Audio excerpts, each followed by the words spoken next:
साथियों, आप सभी का इस प्लेटफॉर्म पर स्वागत है।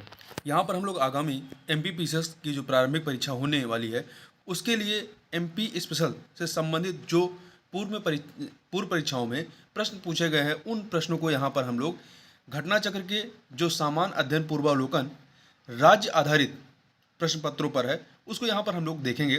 तो आज के वीडियो में हम लोग एमपी पीसीएस से संबंधित ऐतिहासिक प्रदेश, राजनीतिक प्रदेश, आर्थिक प्रदेश, भौगोलिक प्रदेश और नदियां एवं जलप्रपात से संबंधित जो भी पूर्व में प्रश्न पूछे गए, उन सभी प्रश्नों को यहाँ पूरी व्याख्या के साथ हम लोग देखेंगे। तो चलिए प्रारंभ करते हैं। पहला प्रश्न है कि उदयगिरी की गुफाएं मध्य प्रदेश में या मध्य प्रदेश के कौन से जिले में है? तो ये आपके मध्य प्रदेश के बिरसा जिले में स्थित हैं। उदयगिरी की गुफाएं मध्य प्रदेश के बिरसा जिले में स्थित हैं। विदिशा से 4 किलोमीटर दूर स्थित उदयगिरी की गुफाएं 4वीं-5वीं सदी में निर्मित हैं। गुप्तकालीन इन गुफाओं की तोरण श्रृंखला अति सुंदर है। गुफा क्रमांक 5 में विष्णु को वराह अवतार में उत्कीर्ण किया गया है तथा भगवान विष्णु की विशालकाय मूर्ति विश्राम मुद्रा में यहाँ पर है। आगे बात करते हैं, मध्य प्रदेश में प्रागैतिहासिक शिलाचित्र कहाँ पाए जाते हैं? तो ये आपके भीमबेटका में पाए जाते हैं। और होशंगाबाद के निकट की गुफाओं, भोपाल के निकट भीमबेटका की कंदराओं तथा सागर के निकट पहाड़ियों से प्राप्त शैलचित्र जो है इसके क्या है? प्रमाण हैं।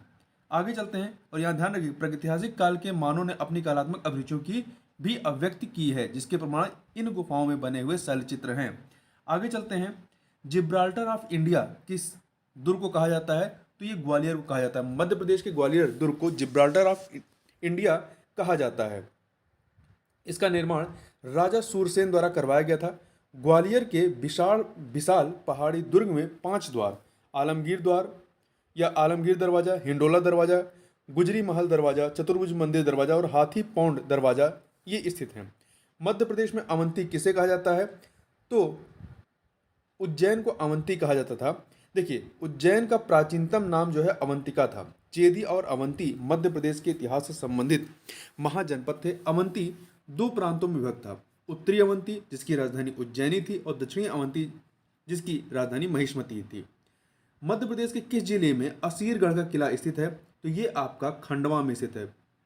ठीक है, देखिए प्रश्नकाल ये 1996 का क्वेश्चन है। उस समय असीरगढ़ का किला जो है खंडवा जिले में स्थित था।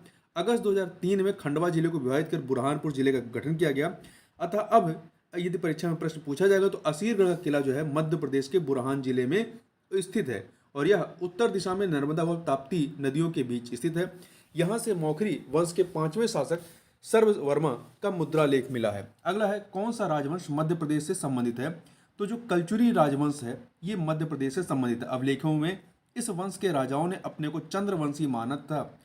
कार्तवीर सहस्त्रार्जुन की संतान बताया है। राजा भोज के किस कवि ने जैन धर्म अपना लिया था? तो धनपाल ने जो है जैन धर्म अपना लिया था। देखिए, राजा भोज की सभा के पंडित कवि धनपाल प्रारंभ में जैन धर्म के विरोधी थे, किंतु बाद में जैन धर्म का अध्ययन करके जैन बन गए। धनपाल ने पायल लच्छी नामक प्राकृत शब्दकोश की रचना की। जैन धर्म स्वीकार करने के पश्चात उन्होंने 50 प्राकृत पद्यों में ऋषभ पंचाशिका लिखी थी। उन्होंने अपने गद्य काव्य का नाम नायिका के नाम पर तिलक मंजरी रखा था। आगे बढ़ते हैं, रेशम बुनकरों की श्रेणी की जानकारी निम्नलिखित में किस अभिलेख से मिलती है? तो यह आपका दशपुर शिलालेख से मिलती है। दशपुर शिलालेख कहाँ? मंदसौर में है। तो दशपुर शिलालेख कुमारगुप्त के शासनकाल का है। इस लेख में कुमारगुप्त के राज्यपाल बंधुवर्मन का उल्लेख मिलता है। इसमें सूर्य मंदिर के निर्माण का उल्लेख मिलता है। यहाँ से प्राप्त लेख में पट्टवाय श्रेणी, रेशमी सूत बिनने वालों की समिति तथा इंदौर लेख में तैलिक श्रेणी का उल्लेख मिलता है। आगे बढ़ते हैं, शुंगों के पूर्वज मूलतः किस स्थान से थे? तो ये मूलतः उज्जैन से थे जो मध्य प्रदेश में अवस्थित है। शुंग वंश का अंतिम शासक देवभूत था जिसकी हत्या उसके मंत्री या अमात्य वासुदेव ने की थी। आगे बात करते हैं, किस वंश ने ओरछा को बुंदेलखंड की राजधानी बनाया था? तो किस वंश ने ओरछा को बुंदेलखंड की राजधानी बनाया था? तो बुंदेला ने ओरछा को बुंदेलखंड की राजधानी बनाया था। ओरछा की स्थापना 16वीं सदी में बुंदेला राजपूत रुद्र प्रताप ने किया था और रुद्र प्रताप के साथ ही ओरछा के शासकों का युगारंभ होता है। भोपाल राज्य के मूल संस्थापक कौन थे? तो इसके मूल संस्थापक दोस्त मोहम्मद खां थे। कौन थे? दोस्त मोहम्मद खां थे। तो देखिए, अफगान सरदार दोस्त मोहम्मद खान ने 1720 से 26 ईस्वी के मध्य भोपाल गांव की किलाबंदी कर इसे एक शहर में रूपांतरित कर दिया। उसने 1722 ईस्वी में भोपाल में अपनी राजधानी बनाने का फैसला किया। भोपाल रियासत 18वीं शताब्दी के भारत में एक सहायक राज्य था। मंडला राजधानी थी किसकी? तो ये गोंड राज्य की राजधानी थी। मंडला गोंड राज्य की राजधानी थी। यह जबलपुर के पास स्थित है। यहाँ की शासिका महोबा की चंदेल राजकुमारी दुर्गावती थी। गोंडों का राज्य गढ़कटंगा कहा जाता था। इस राज्य की स्थापना अमनदास ने की थी। अमनदास ने, देखिए, 1564 ईस्वी में अकबर के सेनापति आसफ खान ने इसे विजित कर अपने साम्राज्य में मिला लिया था। ग्वालियर राज्य की स्थापना किसने की थी? तो ग्वालियर राज्य की स्थापना महादजी सिंधिया ने की थी। महादजी सिंधिया ने की थी। मराठा संघ के अंतर्गत ग्वालियर राज्य की स्थापना 18वीं शताब्दी के प्रारंभ में राणोजी सिंधिया द्वारा की गई थी। महादजी सिंधिया के अंतर्गत ग्वालियर राज्य उत्तर भारत में नेतृत्वकारी भूमिका में आ सका। तो इसलिए यहाँ पे निकटतम जो माना जाएगा वो महादजी सिंधिया को मान लिया गया है। वैसे तो राणोजी सिंधिया यदि ऑप्शन में होते तो राणोजी सिंधिया माना जाता। आगे बात करते हैं, राजा बीर सिंह देव की राजधानी कहाँ थी? तो इनकी राजधानी गहोरा में, कहाँ पर? गहोरा में थी। तो राजा बीर सिंह देव ने गहोरा को अपनी राजधानी बनाया। गहोरा नगर चारों ओर से पर्वतों से घिरा था। मध्य पूर्व विंध्य के बघेल शासकों का पहला स्वाधीन राज्य गहोरा में स्थिर हुआ था, जो रेवा पठार के तलहट में स्थित था। इसका भट्टा गहोरा या भट्टगोर नाम भी मिलता है। भट्ट भर जाति का, भट्ट जो है भर जाति का धोतक प्रतीत होता है। प्रारंभ में भर यहाँ के शासक थे जिनकी राजधानी कलिंजर में थी और बघेल भरों के सेवक थे। अगला है, निम्नलिखित वाक्यों पर विचार कीजिए। मांडू धार जिले में है। तो यहाँ देखिए 2 वाक्य हैं, इनको देखना बताना है कि कौन सा सही है। मांडू धार जिले में है और दूसरा मांडू में हिंडोला महल है। तो 2 के दोनों कथन यहाँ पर सत्य हैं। तो डी ऑप्शन। मांडू मध्य प्रदेश के धार जिले में है और हिंडोला महल मांडू में स्थित है।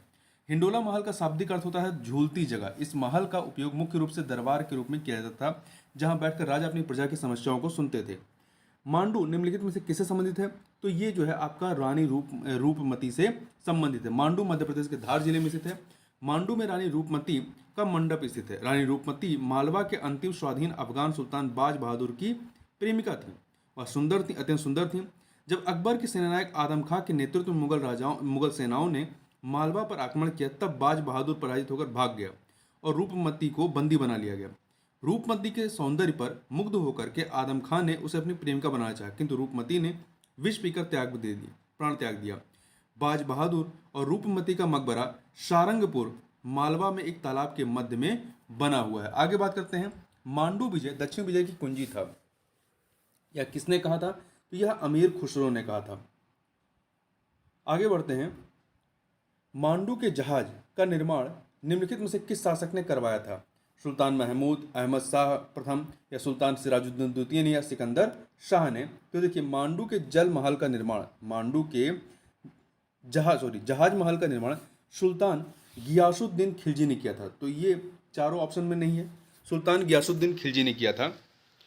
यह महल 2 झीलों के बीच बना हुआ जो देखने में जहाज जैसा दिखता है। मध्य प्रदेश लोक सेवा आयोग द्वारा जारी अपनी अंतिम उत्तर कुंजी में इस प्रश्न को मूल्यांकन से बाहर कर दिया गया था। तो याद रखिएगा, इसका निर्माण सुल्तान गियासुद्दीन खिलजी ने किया था। आगे बढ़ते हैं, अगला प्रश्न है, बोधन दवा किसका सेनापति था? तो ये शाहगढ़ के राजा बखतवली का सेनापति था।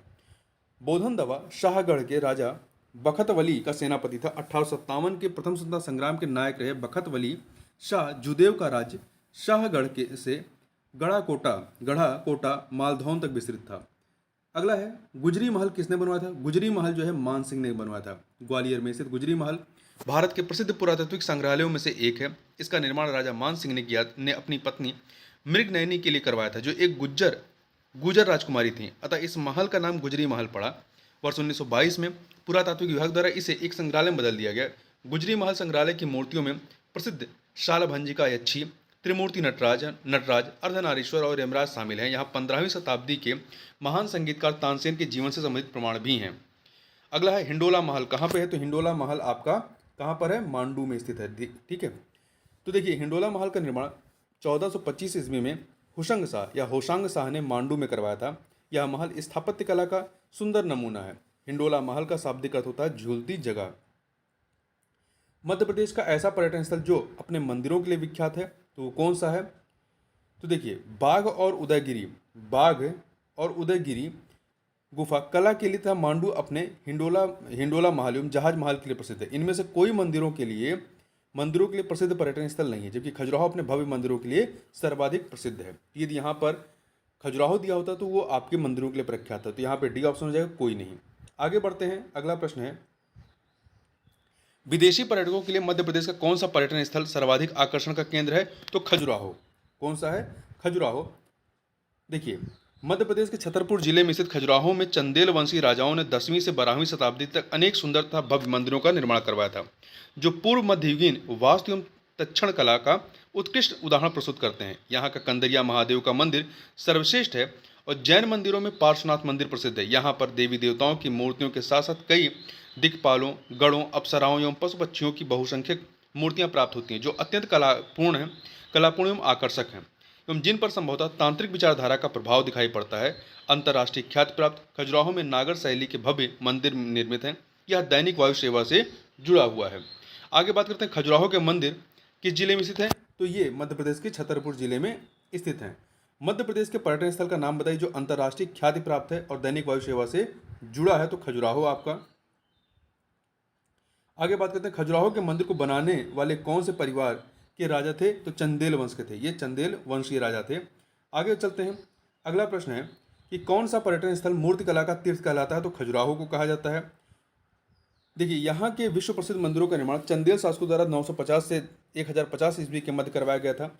ये मंदिर मध्ययुगीन भारत की शिल्प एवं वास्तुकला के सर्वोत्कृष्ट नमूने हैं। मंदिरों की दीवारों पर देवताओं एवं मानवों की आकृतियों का अंकन भव्य है। खजुराहो के मंदिरों को यूनेस्को द्वारा 1986 में विश्व विरासत स्थल घोषित किया गया। भारत में सबसे बड़ा बौद्ध स्थल कहाँ स्थित है? तो सांची में अवस्थित है। इसका निर्माण अशोक ने करवाया था। सांची को पूर्व में काकड़ाद बोट श्री पर्वत आदि नामों से जाना जाता था। सोनगिरी के प्रसिद्ध जैन मंदिर मध्य प्रदेश के किस जिले में स्थित है? तो ये आपका दतिया जिले में, मध्य प्रदेश के दतिया जिले में स्थित है। यहाँ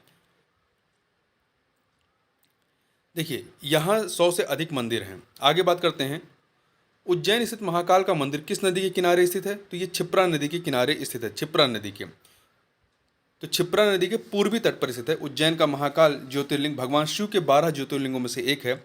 1842 ईस्वी के बुंदेला विद्रोह में प्रमुख भागीदारी देने वाले राजा हृदय शाह किस स्थान के जमींदार थे? तो ये हीरापुर के जमींदार थे। कहाँ के थे? हीरापुर के जमींदार थे। देखिए, 1842 ईस्वी के बुंदेला विद्रोह में प्रमुख भागीदारी देने वाले राजा हृदय शाह हीरापुर के जमींदार थे। नरहुत के ठाकुर राव विजय बहादुर और चंद्रपुर के ठाकुर जवाहर सिंह के साथ बुंदेला विद्रोह में इन्होंने महत्वपूर्ण भूमिका निभाई थी। 1857 के प्रथम स्वतंत्रता संग्राम में भोपाल के किस वीर ने बहादुरीपूर्ण मुख्य संघर्ष कर बलिदान दिया था? तो फाजिल मोहम्मद खान।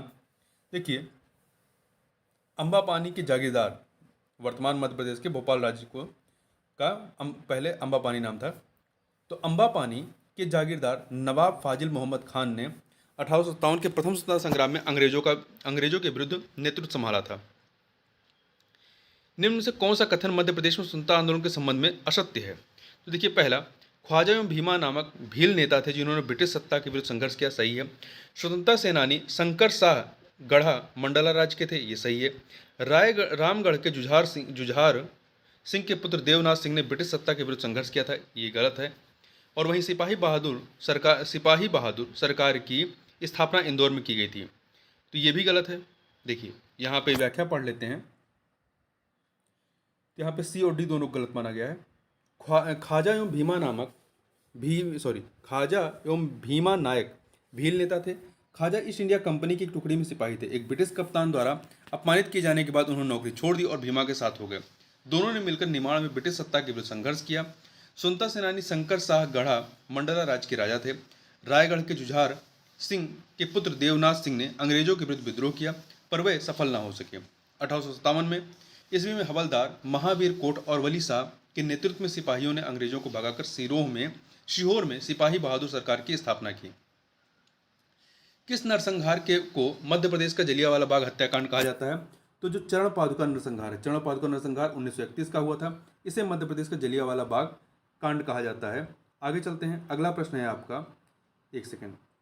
चंद्रशेखर आजाद का जन्म मध्य प्रदेश के किस जिले में हुआ था? तो इनका जन्म जो है झाबुआ जिले में 23 जुलाई 1906 ईस्वी को मध्य प्रदेश के झाबुआ जिले, वर्तमान में इसका नाम अलीराजपुर जिला है, कि भाभरा नामक स्थान पर हुआ था। इनके पिता का नाम पंडित सीताराम तिवारी और माता का नाम जगरानी देवी था। आजाद का जन्म स्थान भाभरा वर्तमान में आजाद नगर के नाम से जाना जाता है। आगे बात करते हैं, 1956 में मध्य प्रदेश का कौन सा क्षेत्र महाराष्ट्र में मिला दिया गया? 1956 में तो जो विदर्भ वाला इलाका है, विदर्भ, इसको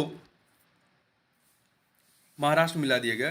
तो वर्ष 1956 में इसके मराठी भाषी क्षेत्रों को महाराष्ट्र में मिला दिया गया था। आगे बात करते हैं, खजुराहो मंदिर से चोरी हुए उस प्रतिमा का क्या नाम था जिसे कनाडा के प्रधानमंत्री ने भारत के प्रधानमंत्री नरेंद्र मोदी को सौंपा? तो इसका नाम क्या था? Parrot lady. तो भारत के प्रधानमंत्री नरेंद्र मोदी ने 14 से 17 अप्रैल 2015 के मध्य कनाडा की यात्रा पर थे। इस यात्रा के दौरान कनाडा के तत्कालीन प्रधानमंत्री स्टीफन हार्पर ने भारतीय प्रधानमंत्री को खजुराहो मंदिर से चोरी हुए प्रतिमा पैरट लेडी भेंट की। यह प्रतिमा 800 वर्ष पुरानी है। आगे चलते हैं, अगला प्रश्न है आपका, मध्य प्रदेश का पुनर्गठन कब होता है? तो इसका पुनर्गठन 1 नवंबर 1956 को हुआ था। 1 नवंबर 1956 को हुआ था। पुनः 1 नवंबर 2000 को मध्य प्रदेश से पृथक करके छत्तीसगढ़ को एक नया राज्य बनाया गया। मध्य प्रदेश राज्य का गठन कब हुआ था? तो इसका गठन 1 नवंबर 1956 को। मध्य प्रदेश दिवस कब मनाया जाता है? तो 1 नवंबर को मनाया जाता है। 1 नवंबर को मनाया जाता है। मध्य प्रदेश में विधानसभा की कार्रवाई का सही क्रम क्या है? सही क्रम क्या है? तो देखिए, सबसे पहले क्या होता है? शपथ या प्रतिज्ञान होता है, फिर राज्यपाल का अभिभाषण होता है, इसके बाद मंत्रियों का परिचय होता है, फिर निधन संबंधी उल्लेख होता है। तो 3241 बी ऑप्शन। आगे चलते हैं, एक सेकेंड। अगला प्रश्न है, मध्य प्रदेश में छत्तीसगढ़ के गठन के पश्चात कितने जिले हैं? तो कितने जिले हैं? 45। 1 नवंबर 2000 को छत्तीसगढ़ राज्य के गठन के पश्चात मध्य प्रदेश में जिलों की संख्या 45 थी। बाद में समय समय पर नए जिले गठित किए गए। वर्तमान में 52 जिले थे और फिर बाद में मार्च 2023 में मऊगंज को 53वां जिला बनाने की घोषणा की गई है। तो वर्तमान में कितने हो गए? 53। तो नया सबसे कौन सा लेटेस्ट है? मऊगंज है। मध्य प्रदेश में जिलों की संख्या कितनी है? तो आप अब कितना रखेंगे? 53 रखेंगे। ठीक है, आगे बात करते हैं। अगला है, मध्य प्रदेश के किस संभाग में सबसे अधिक जिले हैं? तो इंदौर संभाग में। देखिए, मध्य प्रदेश में कुल 10 संभाग हैं। इंदौर संभाग में कुल 8 जिले हैं। 8 जिले हैं। उज्जैन संभाग में 7 जिले हैं। आगे बढ़ते हैं, किस राजस्व संभाग में केवल 2 जिले हैं? तो आपका चंबल राजस्व संभाग में केवल 2 जिले हैं। मध्य प्रदेश में कुल राजस्व संभाग कितने हैं? 10 हैं, जो इस प्रकार हैं। कौन कौन से? भोपाल, ग्वालियर, नर्मदापुरम, चंबल, इंदौर, जबलपुर, रीवा, सागर, शहडोल और उज्जैन। तो इसमें देखिए, आपका जो चंबल, यहाँ पे ना, चंबल में किस राजस्व संभाग में केवल 2 जिले हैं?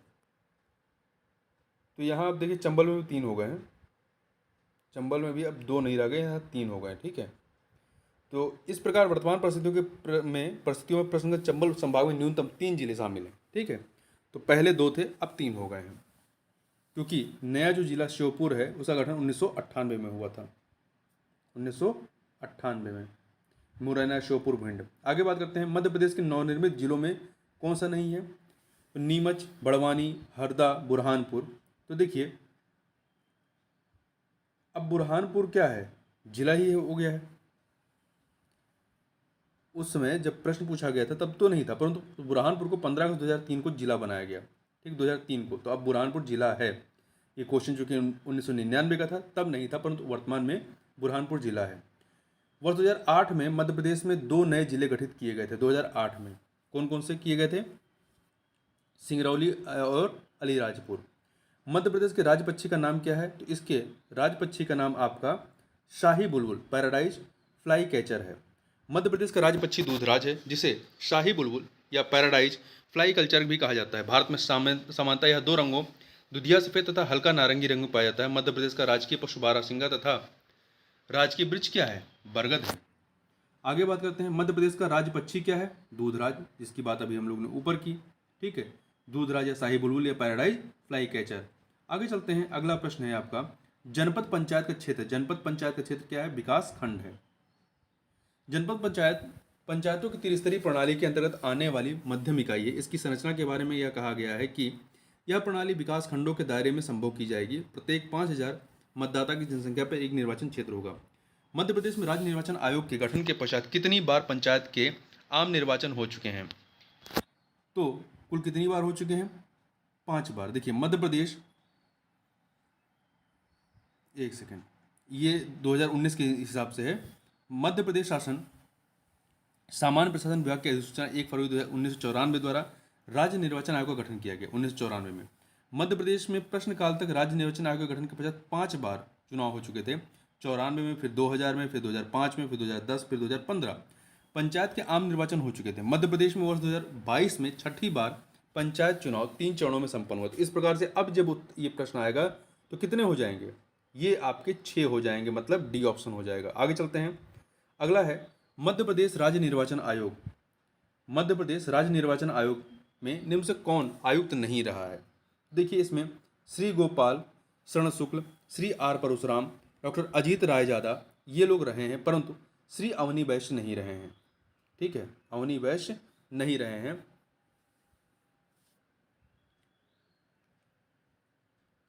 आगे चलते हैं। निम्नलिखित में से कौन सा नगर जिला मुख्यालय नहीं है? तो कटनी, कवर्धा, सीहोर है, परंतु इटारसी नहीं है। इटारसी भारत का एक महत्वपूर्ण रेलवे स्टेशन जो मध्य प्रदेश के होशंगाबाद जिले की तहसील है। होशंगाबाद का जिला मुख्यालय होशंगाबाद है, ना कि इटारसी है।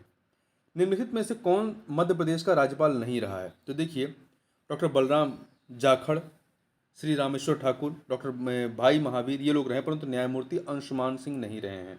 ठीक है। निम्नलिखित में से कौन मध्य प्रदेश के कार्यवाहक राज्यपाल नहीं रहे हैं? तो देखिए justice N D. Ojha, justice P B. Dikshit, justice G P. Singh ये लोग रहे, परंतु जस्टिस जी.डी. दीक्षित ये नहीं रहे हैं राज्यपाल। आगे बात करते हैं कौन मध्य प्रदेश के राज्यपाल नहीं थे। तो इसमें देखिए आपका श्री के.सी. रेड्डी, श्रीमती सरला ग्रेवाल, श्री एच.वी. पाटस्कर ये थे, परंतु श्री गोविंद नारायण सिंह ये राज्यपाल नहीं रहे हैं। आगे चलते हैं। ये देखिए जो गोविंद नारायण थे ये राज्यपाल नहीं थे, बल्कि 30 जुलाई 1967 से 12 मार्च 1969 तक मुख्यमंत्री रहे। वर्तमान में मध्य प्रदेश के राज्यपाल कौन है? श्री मंगूभाई छगन भाई पटेल। आगे बात करते हैं मध्य प्रदेश के निम्नलिखित राज्यपालों में से कौन हरियाणा के मुख्यमंत्री रहे हैं? तो डॉक्टर भगवत दयाल शर्मा। डॉक्टर भगवत दयाल शर्मा जो हैं ये हरियाणा के मुख्यमंत्री रहे और यहाँ के राज्यपाल भी रहे हैं एमपी के। तो ये हरियाणा के मुख्यमंत्री के पहले मुख्यमंत्री थे। डॉक्टर भगवत दयाल शर्मा हरियाणा के पहले मुख्यमंत्री थे 1 नवंबर 1966 से लेकर के 23 मार्च 1967 तक, और इसके बाद ये 30 अप्रैल 1980 से 14 मई 1984 तक मध्य प्रदेश के राज्यपाल थे। आगे बात करते हैं मध्य प्रदेश के प्रथम मुख्यमंत्री कौन थे? तो पंडित रविशंकर शुक्ल थे, और प्रथम राज्यपाल पट्टाभी सीतारमैया थे। पट्टाभी सीतारमैया। मध्य प्रदेश के प्रथम मुख्यमंत्री निम्नलिखित में से कौन थे? तो ऊपर हम लोगों ने देखा रविशंकर शुक्ल थे। मध्य प्रदेश की प्रथम महिला मुख्यमंत्री कौन थी? तो उमा भारती थी। कौन थी? उमा भारती थी। आगे बात करते हैं उत्तर प्रदेश। एक सेकंड। मध्य प्रदेश में नगर पालिकाओं, एक सेकंड, तो देखिए उमा भारती जो थी ये मध्य प्रदेश की पहली महिला मुख्यमंत्री थी और उनका कार्यकाल 8 दिसंबर 2003 से लेकर के 23 अगस्त 2004 तक इनका कार्यकाल रहता है। वीरेंद्र कुमार शखलेचा के पश्चात मध्य प्रदेश के मुख्यमंत्री कौन बने थे? तो सुंदरलाल पटवा बने थे। वीरेंद्र कुमार शखलेचा ये 18 जनवरी 1978 से लेकर के 19 जनवरी 1980 तक रहते हैं। इसके पश्चात मध्य प्रदेश के मुख्यमंत्री सुंदरलाल पटवा बनते हैं, जो कि 20 जनवरी 1980 से लेकर के 17 फरवरी 1980 तक रहते हैं। निम्नलिखित में से कौन मध्य प्रदेश का मुख्यमंत्री नहीं रहा है? तो देखिए इसमें श्री प्रकाश चंद्र सेठी, श्री गोविंद नारायण सिंह, श्री डी.पी. मिश्रा ये मुख्यमंत्री रहे, परंतु श्री बी.सी. शुक्ल जो हैं ये मुख्यमंत्री नहीं रहे हैं। ठीक है। आगे बात करते हैं निम्नलिखित में से कौन मध्य प्रदेश के मुख्यमंत्री नहीं रहे हैं? तो देखिए हमने अभी ऊपर वाले प्रश्न में देखा श्री बी.सी. शुक्ल जो है ये यहाँ के मुख्यमंत्री नहीं थे। तो राजा नरेश चंद्र सिंह, श्री गोविंद नारायण सिंह तथा श्री मंडलोई ये यहाँ के मुख्यमंत्री रह चुके हैं। निम्नलिखित में से किसने सर्वाधिक समय तक मुख्यमंत्री के रूप में सेवा की? तो दिग्विजय सिंह ने सर्वाधिक समय तक मुख्यमंत्री के रूप में सेवा की थी। देखिए अब यहाँ पर क्या है, ये प्रश्न है आपका 2008 का। अब के हिसाब से यदि इसका थोड़ा सा देखें तो यहाँ पर आपका जब प्रश्नकाल था उस समय दिग्विजय सिंह थे, सर्वाधिक समय तक दिग्विजय सिंह रहते हैं। दिग्विजय सिंह 2 कार्यकाल था इनका, 7 दिसंबर 1993 से लेकर 1 दिसंबर 1998 तक, फिर 1 दिसंबर 1998 से 7 दिसंबर 2003 तक। परंतु यदि वर्तमान में देखेंगे तो सर्वाधिक समय तक मुख्यमंत्री रहने का जो रिकॉर्ड है यहाँ पे वो किसके पास है? शिवराज सिंह चौहान, जो वर्तमान में मुख्यमंत्री हैं। ये 19 नवंबर 2005 से लेकर के 12 दिसंबर 2008 तक 18 तक इस पद पर रहे। इसके बाद फिर से 23 मार्च 2020 को उन्होंने पुनः मुख्यमंत्री पद की शपथ ली और वर्तमान में भी मुख्यमंत्री हैं। 1 नवंबर 2000 को मध्य प्रदेश की विभाजन के समय मुख्यमंत्री कौन थे? तो दिग्विजय सिंह थे। कौन थे? दिग्विजय सिंह थे। मध्य प्रदेश की पिछली विधानसभा 2014 से 2018 के अध्यक्ष कौन थे? तो उस समय अध्यक्ष थे डॉक्टर सीतासरन शर्मा। सीतासरन शर्मा। वर्तमान में जो है, वर्तमान में कौन है? गिरीश गौतम है। वर्तमान में मध्य प्रदेश की विधानसभा के अध्यक्ष कौन है? तो ध्यान रखिएगा, वर्तमान की यदि बात करें तो वर्तमान में गिरीश गौतम है। मध्य प्रदेश के निम्नलिखित मुख्यमंत्रियों में से कौन मध्य प्रदेश विधानसभा में नेता प्रतिपक्ष के पद पर नहीं रहे हैं? तो देखिए, आपका दिग्विजय सिंह और मोतीलाल वोरा, ये दोनों लोग जो है विधानसभा में नेता प्रतिपक्ष नहीं रहे हैं। वीरेंद्र कुमार सखलेचा और श्यामचरण शुक्ल ये लोग रहे हैं। आगे बात करते हैं, मध्य प्रदेश में विधानसभा सीटों की संख्या कितनी है? तो वर्तमान में 230 सीटें हैं। कितनी है? 230 सीटें, जिसमें 148 सीटें सामान्य, 35 सीटें अनुसूचित जाति की तथा 47 सीटें अनुसूचित जनजाति की हैं। तो यहाँ पर अनुसूचित जनजाति की सीटें एससी से ज़्यादा हैं। मध्य प्रदेश विधानसभा चुनाव 2013 में कितनी महिलाएं निर्वाचित हुई थी? 2013 में कितनी हुई थी? तो 28 हुई थी। अब जो लेटेस्ट आंकड़े हैं नए चुनाव के, उनकी बात करें तो देखिए, इस चुनाव में जो लेटेस्ट चुनाव हुआ उसमें निर्वाचित कुल महिलाओं की संख्या कितनी थी? 30 थी। दिसंबर 2018 में हुए विधानसभा चुनाव में एवं नवंबर 2020 में हुए उपचुनाव के परिणाम स्वरूप कुल 20 महिलाएं विधायक चुनी गई। कुल कितनी चुनी गई? 20 महिलाएं। ठीक है, तो वर्तमान में कितनी है? 20 है। आगे चलते हैं, वर्ष 2017 में मध्य प्रदेश से राज्यसभा की एक सीट पर हुए उपचुनाव में इनमें से कौन सी महिलाएं निर्वाचित हुई थी? तो ये 2017 की बात है, ये अब नहीं पूछेगा। ठीक है, मध्य प्रदेश में मंत्रिपरिषद किसके प्रति उत्तरदायी होती है? तो ये विधानसभा के प्रति उत्तरदायी होती है। मध्य प्रदेश में जिला सरकार के अधिकार किसको दिए गए हैं? जिला सरकार के अधिकार जो है वो जिला योजना समिति को दिए गए हैं। 1 अप्रैल 1999 से मध्य प्रदेश में जिला सरकारों ने कार्य करना प्रारंभ किया। 1 अप्रैल 1999 से इसके तहत सत्ता का विकेंद्रीकरण करते हुए जिला योजना समितियों के माध्यम से पंचायती राज एवं नगरीय निकायों को और अधिक अधिकार संपन्न बनाया गया। जिले के प्रभारी मंत्री, कलेक्टर एवं जिला पंचायत अध्यक्ष जिला योजना समिति के पदेन सदस्य होते हैं। आगे बात करते हैं, अगला प्रश्न है, मध्य प्रदेश में नगर पालिकाओं में अनुसूचित जनजातियों हेतु स्थानों के आरक्षण का प्रावधान भारत के संविधान के निम्नांकित में से किस अनुच्छेद के अंतर्गत किया गया है? तो ये 243 ना 1 में, 243 ना 1 में किया गया है। अगला है, किस प्रावधान के अंतर्गत मध्य प्रदेश लोक सेवा आयोग का गठन किया गया है? तो राज्य पुनर्गठन अधिनियम 1956 की धारा 118(3) के तहत किया गया है। आगे चलते हैं, देखिए, 1 नवंबर 1956 को संविधान के अनुच्छेद 315 तथा राज्य पुनर्गठन अधिनियम 1956 की धारा 118(3) के तहत राष्ट्रपति के आदेश द्वारा मध्य प्रदेश लोक सेवा आयोग का गठन किया गया। मध्य प्रदेश राज्य निर्वाचन आयोग का गठन किया गया 1 फरवरी 1994 को। कब किया गया? 1 फरवरी 1994 को किया गया।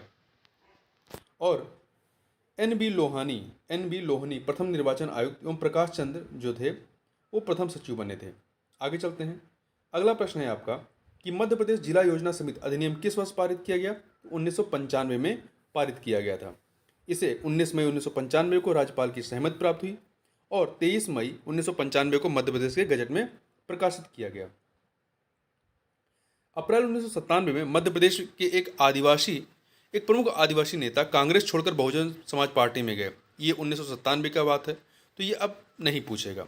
तो उस समय उत्तर क्या था? अरविंद नेताम। निम्न से कौन सा दल ना तो मान्यता प्राप्त राष्ट्रीय दल है ना ही मध्य प्रदेश राज्य के लिए मान्यता प्राप्त है? तो Bahujan Samaj party, Samajwadi party, communist party of India, ये आपके इनको कुछ को राष्ट्रीय दल का, कुछ को मध्य प्रदेश का दर्जा दिया गया है, मध्य प्रदेश राज्य का। परंतु इसमें गोंडवाना गणतंत्र पार्टी ये शामिल नहीं रही है। आगे चलते हैं, निम्न कथनों पर विचार कीजिए। 3 कथन दिए गए हैं, बताना है कौन सा सही है। तो मध्य प्रदेश के बारे में, जिला पंचायत अध्यक्ष जो होता है वो अप्रत्यक्ष निर्वाचन से निर्वाचित होता है, सही है। पंचायती राज में 50% सीटें महिलाओं के लिए आरक्षित हैं, सही है।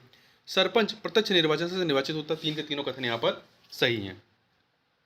आगे चलते हैं, अगला प्रश्न है मध्य प्रदेश, अगला जो प्रश्न है आपका, मध्य प्रदेश राजकोषीय उत्तरदायित्व एवं बजट प्रबंधन अधिनियम किस वर्ष पारित किया गया। तो ये 2005 में, कब पारित हुआ था, 2005 में पारित हुआ था। वर्ष 2017 में इसे संशोधित किया गया।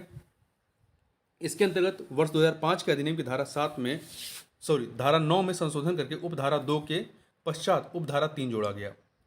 मध्य प्रदेश के वार्षिक बजट में सबसे अधिक आय का स्रोत क्या है। तो ये 1994 का प्रश्न था। अब देखिए, बजट 2023-24 में राज्य सरकार के आय का सबसे बड़ा स्रोत जो है वस्तुओं और सेवाओं पर कर है। क्या है, वस्तुओं एवं सेवाओं पर कर है, जिसमें राज्य जीएसटी, बिक्री कर, प्रवेश कर, विलासिता कर आदि शामिल हैं। ध्यान रखिएगा, क्या है अब, वस्तुओं और सेवाओं पर कर।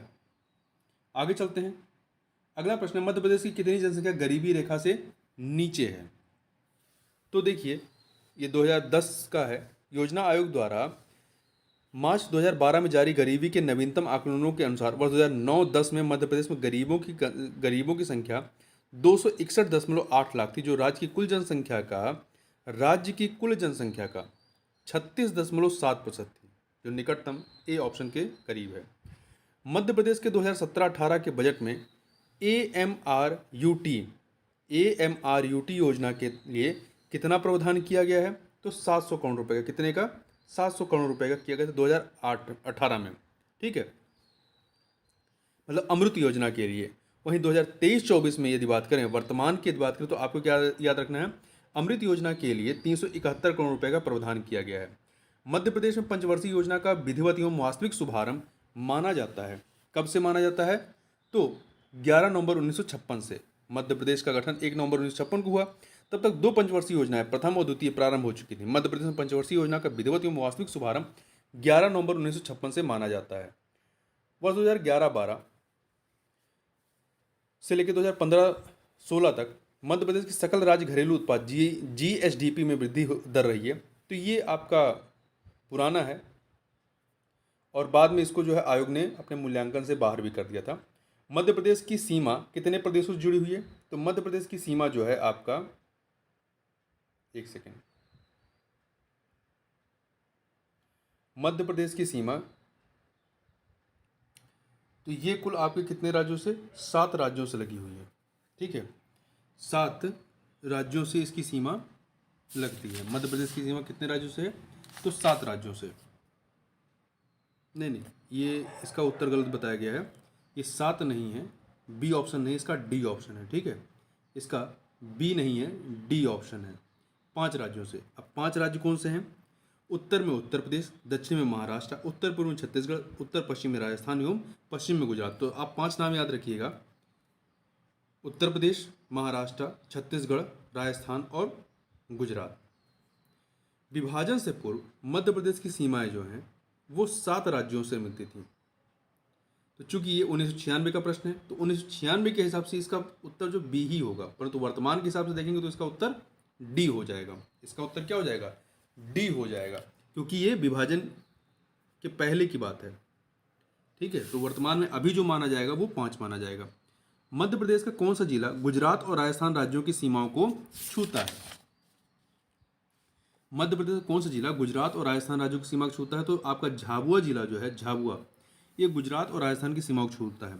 रतलाम तथा मंदसौर जो है राजस्थान को, तथा अलीराजपुर गुजरात राज्य की सीमाओं को छूता है। निम्नलिखित में से मध्य प्रदेश के किस जिले की सीमा उत्तर प्रदेश को स्पर्श नहीं करती है। तो किस जिले की सीमा, देखिए, भिंड, सतना, शिवपुरी की सीमाएं जो है उत्तर प्रदेश से लगती हैं, पर श्योपुर की सीमा जो है ये उत्तर प्रदेश से नहीं लगती है। अगला प्रश्न है कि मध्य प्रदेश का क्षेत्रफल कितना है। देखिए, 1996 की बात है, जब विभाजन नहीं हुआ था। तो उस समय कितना था ये, उस समय ये आपका 4.43 लाख वर्ग किलोमीटर था, परंतु विभाजित मध्य प्रदेश का क्षेत्रफल कितना है, 3 लाख 8 हजार वर्ग किलोमीटर। तो वर्तमान में मध्य प्रदेश का क्षेत्रफल कितना है? 3,08,000 वर्ग किलोमीटर, आपको ये याद रखना है, जो कि देश के कुल क्षेत्रफल का 9.38% है और यह क्षेत्रफल की दृष्टि से देश का दूसरा सबसे बड़ा राज्य है। सीधी एवं झाबुआ में सूर्योदय के समय पर विचार कीजिए। सीधी एवं झाबुआ में, तो देखिए सीधी में सूर्योदय आधा घंटा पहले होगा, झाबुआ से आधा घंटा पहले सीधी में आपका सूर्योदय हो जाएगा। आगे बढ़ते हैं। मध्य प्रदेश के किस जिले से कर्क रेखा नहीं गुजरती? किस जिले से कर्क रेखा नहीं गुजरती है? तो ये विदिशा, भोपाल, उज्जैन से गुजरती है। विदिशा, भोपाल, उज्जैन से गुजरती है, इंदौर से नहीं गुजरती है। देखिए कर्क रेखा मध्य प्रदेश के 14 जिलों से होकर गुजरती है। कौन से जिले हैं? रतलाम, उज्जैन, आगरा, मालवा, पूर्व में से शाजापुर कहा जाता था, अब आगर मालवा कहते हैं, आगर मालवा, राजगढ़, सीहोर, भोपाल, विदिशा, रायसेन, सागर, दमोह, जबलपुर, कटनी, उमरिया और शहडोल, जबकि इंदौर से होकर नहीं गुजरती है। कर्क रेखा भारत के 8 राज्यों से गुजरती है: गुजरात, राजस्थान, मध्य प्रदेश, छत्तीसगढ़, झारखंड, पश्चिम बंगाल, त्रिपुरा और मिजोरम। मध्य प्रदेश के 3 प्रमुख शहर कौन से जो कर्क रेखा के सबसे अधिक समीप हैं या नज़दीक हैं? तो उज्जैन, रतलाम, रायसेन। मध्य प्रदेश में कर्क रेखा जिन जिलों के अत्यंत नज़दीक से गुजरती है उसमें शहडोल है, जबलपुर, रायसेन, विदिशा, आगर मालवा, उज्जैन एवं रतलाम है। निर्यात उत्कृष्ट शहर में मध्य प्रदेश के कौन से 2 शहर शामिल हैं? तो इसमें देवास और इंदौर शामिल हैं। देवास फार्मास्यूटिकल उत्पाद के लिए, इंदौर सोया मिल तथा सोया उत्पाद हेतु। मध्य प्रदेश के निम्नलिखित स्थानों में से कौन सा एक 80 डिग्री पूर्वी देशांतर पर या उसके निकटतम स्थित है? तो आपका जबलपुर स्थित है। जबलपुर। भूवैज्ञानिक दृष्टि से मध्य प्रदेश भाग है किसका? तो ये गोंडवाना लैंड का भाग है, गोंडवाना लैंड का। आगे चलते हैं। मध्य प्रदेश का कौन सा क्षेत्र गोंडवाना कहलाता है?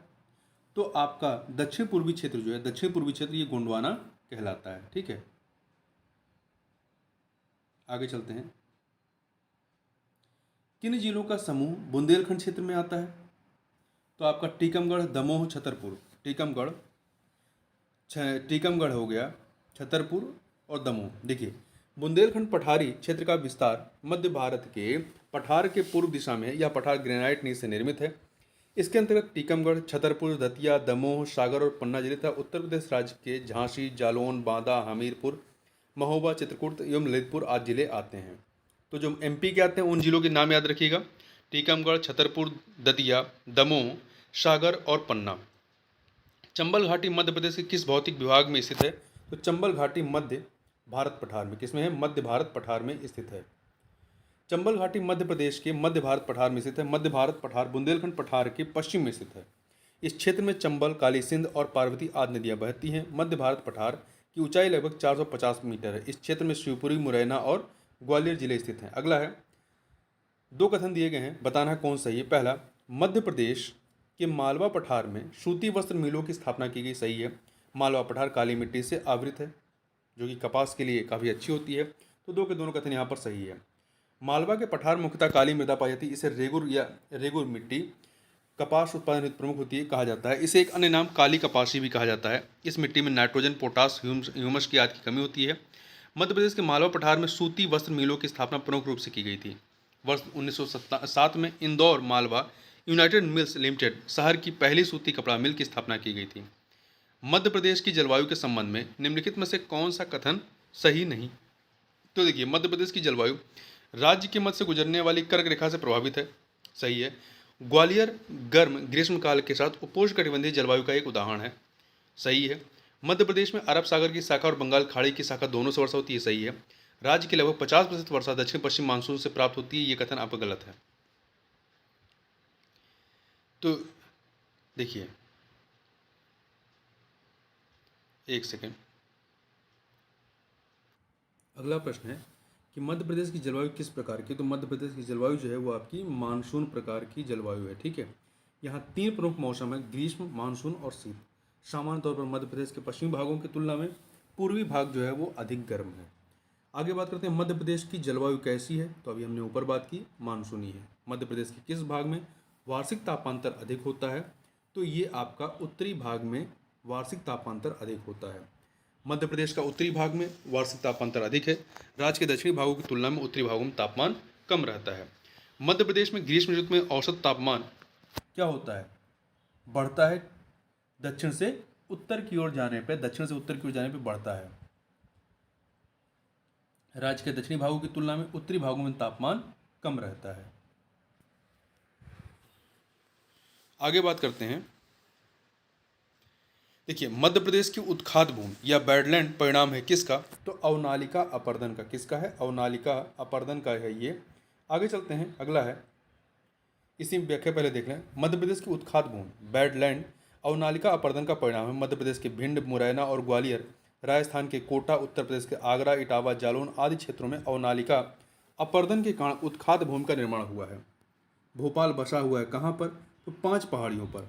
यहाँ की जलवायु सम है। 11वीं सदी में भोजपाल एवं अनंतर भोपाल नामक इस नगर को परमार वंश के राजा भोज ने बसाया था।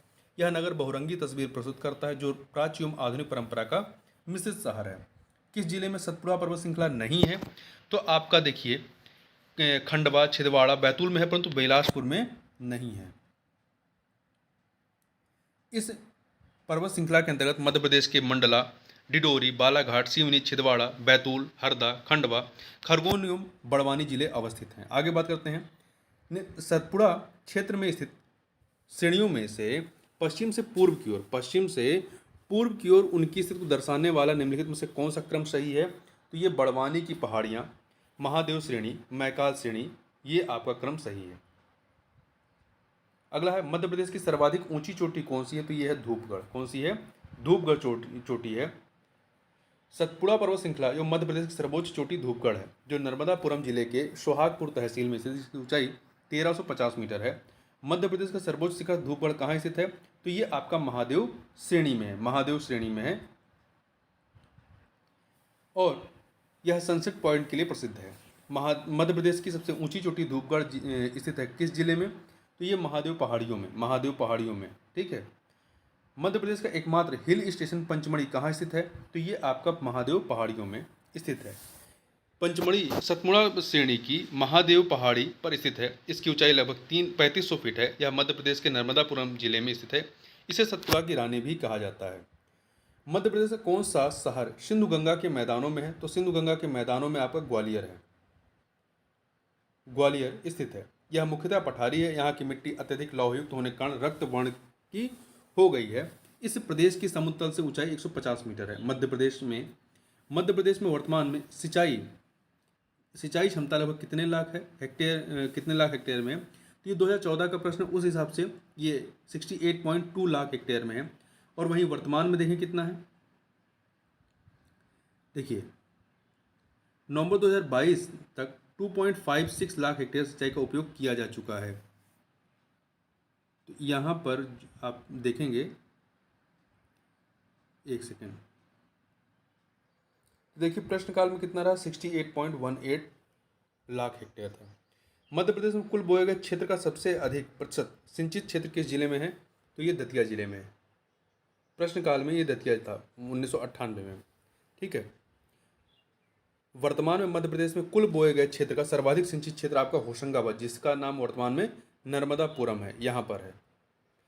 इनमें से कौन सा कथन सही नहीं है, तो देखिए ओंकारेश्वर नर्मदा पर स्थित है, सही है। ओंकारेश्वर रेल स्टेशन है, सही है। ओंकारेश्वर 12 ज्योतिर्लिंगों में से एक है, ये भी सही है। ओंकारेश्वर का तीर्थ स्थल नर्मदा और ताप्ती नदियों के संगम पर स्थित है, ये कथन आपका गलत है, क्योंकि नर्मदा एवं ताप्ती का संगम कहीं नहीं होता, बल्कि ये दोनों नदियाँ समानांतर बहती हुई जो है बाग की खाड़ी में गिरती हैं। मध्य प्रदेश में कुल वनों के कितने प्रतिशत भाग पर सागौन के वृक्ष पाए जाते हैं, तो लगभग 30% पर पाए जाते हैं। जो भारत वन स्थित रिपोर्ट 2021 है, इसके अनुसार मध्य प्रदेश के कुल वनों के 29.79% भाग पर सागौन के वृक्ष पाए जाते हैं, जिसमें अल्प आर्द्र सागौन वन 2.26%, अत्यंत शुष्क सागौन वन 0.86% और शुष्क सागौन वन 26.68% है। और मध्य प्रदेश लोक सेवा आयोग ने इसका जो उत्तर माना था वो बी वाला माना था, 20%, ठीक है। तो संशोधित में माना है, तो आप जब फिर से अगर पूछेगा तो आप भी यही 20% के लगभग मानिएगा। आगे चलते हैं। मध्य प्रदेश में सागौन के वन कुल वन क्षेत्रफल के लगभग कितने प्रतिशत भाग पाए जाते हैं? तो इसमें जो चारों में से ऑप्शन होगा आपका 27.8% है। जबकि जो वन स्थिति रिपोर्ट 2021 है इसके अनुसार कितना हो गया है? 29.79। तो 29.79 आप याद रखिएगा, आएगा तो ये इसे के नियर अबाउट आप मार्क करिएगा। आगे चलते हैं। अगला प्रश्न है आपका, एक सेकेंड। बेतवा नदी के किनारे स्थित शहर कौन सा है? तो ओरछा शहर जो है वो बेतवा नदी के किनारे स्थित है।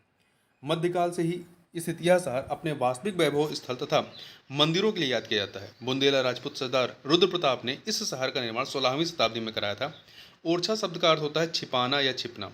विदिशा किस नदी के तट पर स्थित है? तो ये बेतवा नदी के तट पर स्थित है। यह सांची से 10 किलोमीटर की दूरी पर स्थित है। प्राचीन ऐतिहासिक शहर बेशनगर विदिशा से मात्र 3 किलोमीटर दूर है। बेशनगर शहर के समाप्त होने पर पश्चिम की तरफ बेतवा नदी के किनारे 7वीं शताब्दी में एक नए शहर भेल स्वामिन का उदय हुआ, जो कि भिलसा या भिलासा का अपभ्रंश है। अगला है, किस नदी का उद्गम बैतूल में है? तो ताप्ती नदी का। मध्य प्रदेश के बैतूल जिले के मुल्ताई नगर के समीप सतपुड़ा के दक्षिण में 724 मीटर की ऊंचाई से निकलती है ताप्ती नदी। यह नदी पूर्व से पश्चिम की ओर बहती हुई अंततः खंबात की खाड़ी अरब सागर में गिरती है। निम्न नदी अरब सागर में गिरती है कौन सी? तो आपकी ताप्ती नदी, ताप्ती नर्मदा, ये जो है आपकी अरब सागर में गिरती है। ताप्ती नदी का उद्गम और अंत कहाँ है? तो उद्गम इसका बैतूल है और अंत कहाँ पे? खंबात की खाड़ी में। ताप्ती नदी का उद्गम स्थल कौन सा जिला है? तो ये आपका बैतूल जिले से निकलती है। किस नदी की घाटी गहरी खड्ड भूमि के लिए विख्यात है? तो आपकी चंबल जो नदी है, तो सी ऑप्शन।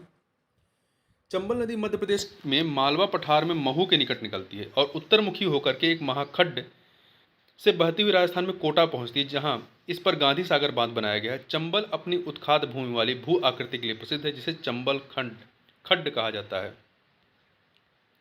अगला है, चंबल नदी का उद्गम कहाँ से होता है? तो ये आपका महू जिले से होता है। पश्चिमी मध्य प्रदेश की यह प्रमुख नदी है। यह इंदौर जिले के महू के निकट, महू जिला नहीं है, इंदौर जिले के महू के निकट जाना पाव पहाड़ी से निकलकर उत्तर पूर्व की ओर मध्य प्रदेश के धार, उज्जैन, रतलाम, मंदसौर जिलों में बहती है। चंबल नदी का उद्गम स्थान किस जिले में है? तो ये इसका कहाँ पर है? इंदौर में। इंदौर के पास महू है, वहाँ से। नर्मदा नदी का उद्गम स्थल कहाँ पे है? तो नर्मदा का उद्गम अमरकंटक से है। नर्मदा नदी शहडोल जिले में विंध्याचल पर्वत श्रेणी की मैकाल पर्वतमाला की सबसे ऊंची चोटी अमरकंटक से निकलकर भड़ोच के निकट खंबात की खाड़ी में गिरती है। निम्न से कौन सी नदी मध्य प्रदेश में नहीं बहती है? तो महानदी, नर्मदा, ताप्ती बहती है, परंतु कृष्णा नदी यहाँ पर नहीं बहती है। ठीक है। नर्मदा नदी की मध्य प्रदेश में कुल लंबाई कितनी है? तो नर्मदा नदी की मध्य प्रदेश में कुल लंबाई 1077 किलोमीटर। कितनी है? 1077 किलोमीटर है। ठीक है। आगे बढ़ते हैं। मध्य प्रदेश की कौन सी नदी बंगाल की खाड़ी में गिरती है? तो देखिए, आपकी जो महानदी है ये जाकर के बंगाल की खाड़ी में गिरती है। पहले ये देखिए 1994 का प्रश्न है, तो उस समय छत्तीसगढ़ का बंटवारा नहीं हुआ था एमपी का। अब ये क्या है? अभी ये महानदी जो है एमपी में नहीं है बल्कि छत्तीसगढ़ में है। आगे चलते हैं। अगला प्रश्न है, नर्मदा और ताप्ती के अतिरिक्त मध्य प्रदेश की नदियाँ जो हैं वो क्या होती हैं? दूसरी नदियों में जाकर के मिल जाती हैं।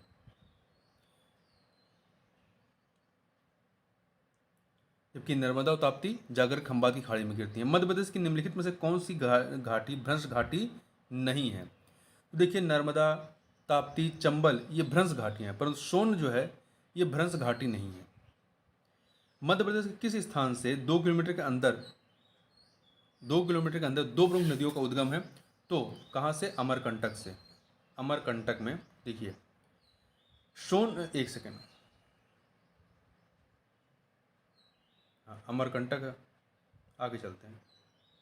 देखिए, सोन नदी को सोन नदी भी कहा जाता है। यह नदी विंध्याचल पर्वत की अमरकंटक की पहाड़ियों से नर्मदा नदी के उद्गम स्थल के समीप से निकलती है। तो दो नदियाँ अगल बगल से निकलनी, सोन नदी और नर्मदा।